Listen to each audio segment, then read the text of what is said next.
Je m'attendais à ce que la secrétaire annonce mon nom à l'interphone.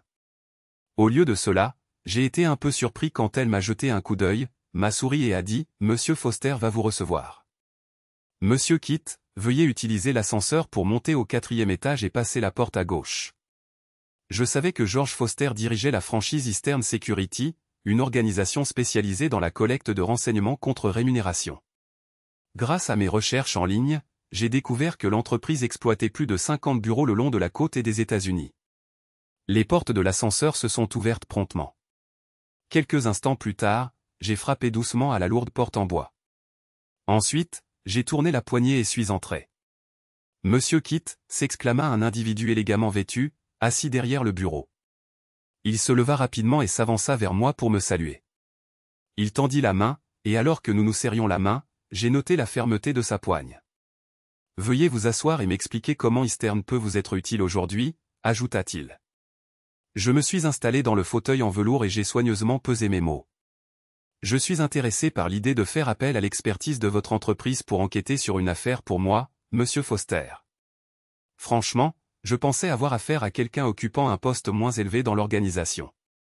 Voir le nom sur la porte révèle que vous êtes le vice-président de l'entreprise et le directeur de cette succursale en particulier. J'admire le fait que vous continuiez à vous impliquer directement auprès des clients sur le plan personnel, Monsieur Kitt. Cela me permet de garder la main sur les opérations et de m'assurer que je peux affiner nos méthodes et notre qualité de service, répondit-il sans hésitation.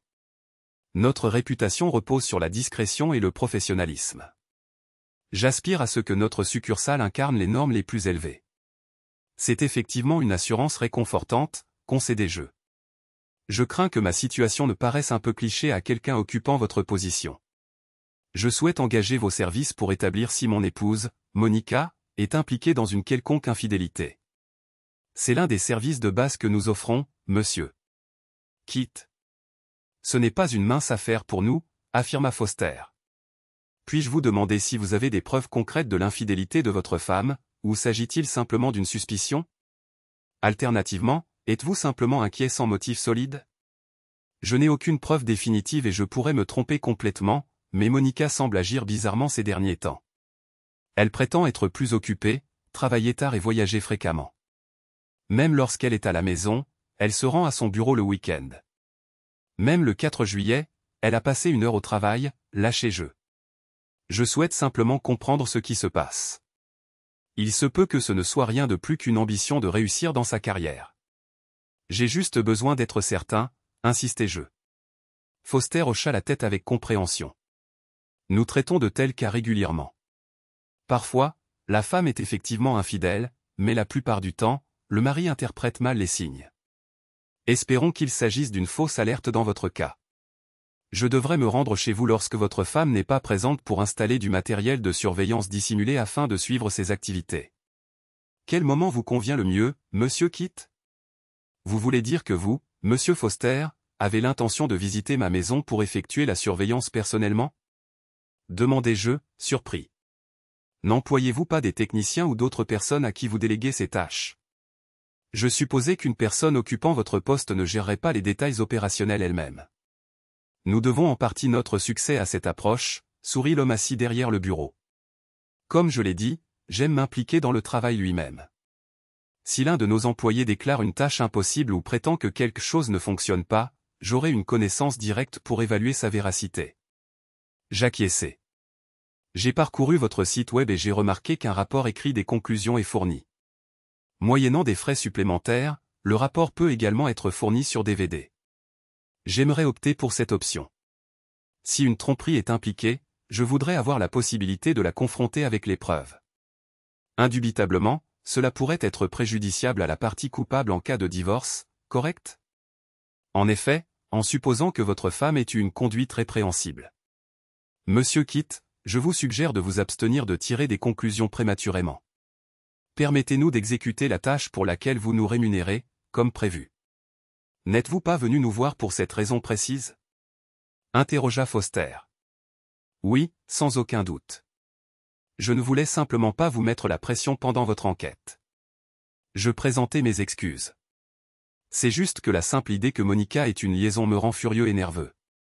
Je dois découvrir la vérité avant d'agir ou de parler d'une manière que je regretterai plus tard. Nous allons gérer cette situation, et bientôt vous découvrirez la vérité, me rassura Foster. Ne vous inquiétez pas. Je vais vous demander de répondre à une poignée de questions et de signer certains documents nous autorisant à surveiller votre domicile et à accéder à certains documents personnels, tels que les relevés téléphoniques et les relevés de carte de crédit. Pendant les 30 minutes qui ont suivi, j'ai répondu à toutes les questions posées par Foster. Je screenais ces questions pendant qu'il notait consciencieusement mes réponses. C'était un homme robuste, au teint hâlé et à la carrure athlétique. Il respirait l'assurance et le professionnalisme, manifestement habile dans son domaine. Apparemment, il était effectivement compétent dans ses affaires. Je préférerais régler par carte bancaire, ai-je mentionné lorsque la question du paiement s'est posée. Bien sûr, nous acceptons les cartes bancaires. Cependant, Monsieur Kit, sachez que votre femme risque de découvrir que vous avez fait appel à un service pour enquêter sur ses activités. A-t-elle accès au relevé de cette carte, a-t-il demandé. Techniquement, oui. Mais Monica ne s'occupe jamais des factures et épluche rarement les relevés. Ce ne sera pas un problème, ai-je répondu. Elle ne tombera sur aucune preuve de votre service, à moins que je ne donne suite à vos résultats. Du moins, si elle me trompe. Après avoir rempli toute la paperasserie nécessaire, nous avons convenu de nous retrouver à mon domicile vendredi à midi. Monica m'avait déjà informé qu'elle travaillerait tard ce jour-là. Du moins, c'est ce qu'elle prétendait. J'ai quitté Eastern Security avec le sentiment d'avoir rempli ma mission. Foster s'était engagé à me fournir le rapport complet, DVD inclus, dans un délai de 3 semaines. Ce calendrier concordait parfaitement avec mes plans concernant Monica. Il s'avérait difficile de cacher mes soupçons à Monica. Le seul facteur qui rendait la chose possible, même marginalement, était le fait que, ces derniers mois, elle m'avait accordé une attention négligeable. J'aurais pu élever une grenouille sur ma personne et mettre mon orgueil de côté, elle ne se serait aperçue de rien. À présent, j'avais une fenêtre de tir limitée pour exécuter la tâche à venir, et bien que cela demande des efforts, j'étais confiant quant à ma capacité à persévérer pendant un certain temps. Ce soir-là, Monica s'est lancée dans la tâche inhabituelle de préparer le dîner. Lorsque je me suis renseigné à ce sujet, elle a paru irritée. « N'en fais pas tout un plat », a-t-elle prévenu. « Tu fais tout pour gravir les échelons dans ta carrière. Tu ne devrais pas en vouloir à mes avancées, Bill. » « Ma carrière a la même importance pour moi que la tienne pour toi, » a rétorqué Monica. « Ça ne me dérange pas, Monica, » ai-je répondu. « C'est juste que, récemment, tu n'as pas été aussi présente, » ai-je ajouté. « Je travaille rarement le week-end et jamais pendant les vacances. Le temps est précieux, surtout quand on a suffisamment d'argent. »« Nous n'aurons jamais assez de temps, » a rétorqué Monica. « Merci de me déverser tes tristes clichés, » a-t-elle lancé. J'imagine que même Confucius n'aurait pas trouvé ça pertinent.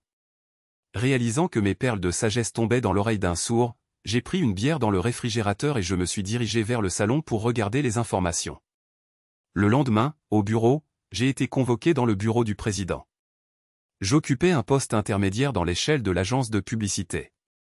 J'excellais dans mon travail, en particulier pour insuffler cette subtile touche qui donnait l'impression que les produits étaient supérieurs à leur valeur réelle. Nous avons observé votre travail, Kit, a déclaré le président et directeur général de l'entreprise, un homme qui m'a toujours déconcerté par son incapacité à se souvenir de mon nom.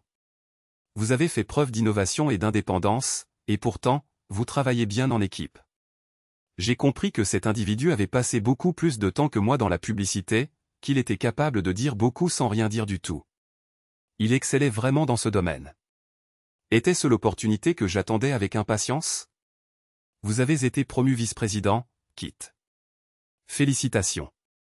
Vous superviserez plusieurs de nos comptes les plus lucratifs, a-t-il poursuivi. Vous aurez votre propre bureau avec une équipe d'une dizaine de personnes. J'annoncerai la nouvelle plus tard dans la journée. J'ai poliment exprimé ma gratitude à cet individu en surpoids pour avoir accordé un tel honneur à quelqu'un d'aussi indigne que moi. Puis, avec un sourire, j'ai quitté son bureau.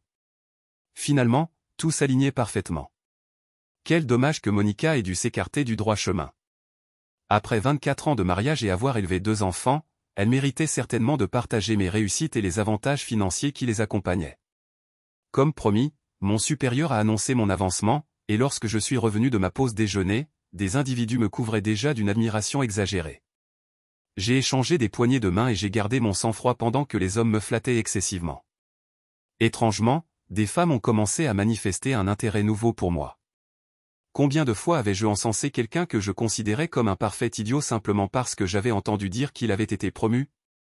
Maintenant, j'étais cette personne, et c'était une sensation incroyable. Vendredi, je me suis retrouvé à faire visiter notre maison à Foster. Il a méthodiquement placé des appareils compacts dans notre modeste demeure. Il était à la fois méticuleux et discret. À 15 heures, il était déjà en train de ranger son matériel. J'ai récemment été promu et lundi et mardi prochain, je serai au siège de l'entreprise dans le New Jersey, ai-je expliqué. Il semble que ce soit le moment idéal pour que Monica satisfasse ses désirs, si vous voyez ce que je veux dire. Eh bien, si elle fait quoi que ce soit de suspect, nous l'enregistrerons, ricana Foster. Votre organisation jouit d'une réputation exceptionnelle, Monsieur Foster, ai-je repris. En tant que professionnel de Eastern Security, vous pouvez garantir que tout acte d'infidélité commis par ma femme dans cette maison sera capturé, n'est-ce pas? Je peux absolument vous le garantir, Monsieur Kite. J'excelle dans ce que je fais, affirma-t-il. Si votre femme s'égare entre ces murs, nous recueillerons les preuves pour vous. Vous pouvez compter là-dessus, m'assura-t-il. C'est exactement ce que je voulais entendre, ai-je admis. Maintenant, observons si l'appât sera pris.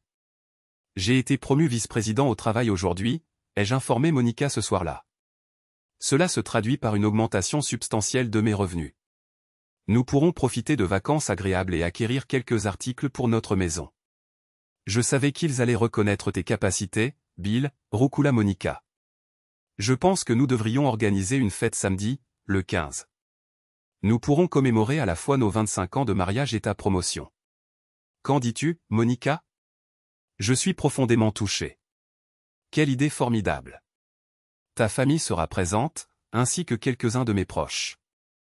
Les enfants pourront revenir de la fac. Ce sera un événement dont les gens se souviendront longtemps, ai-je proclamé. Ne t'emballe pas trop, Bill. Ce n'est pas la seconde venue du Christ, remarqua Monica avec un sourire narquois. Néanmoins, ce sera une occasion inoubliable. Parfois, Monica redevenait la femme que j'avais épousée il y a des années. Mais ces moments se faisaient de plus en plus rares et sporadiques. Je réfléchissais à ma situation alors que je roulais vers l'est sur l'autoroute 80, en direction du siège de mon entreprise ce lundi.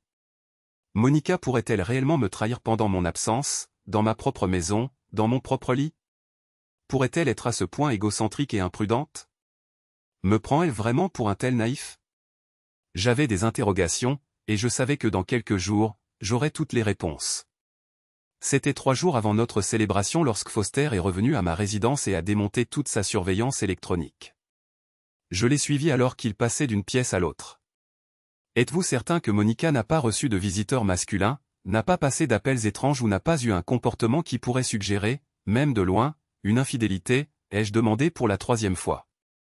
Faites-moi confiance, Monsieur Kite, gloussa Foster.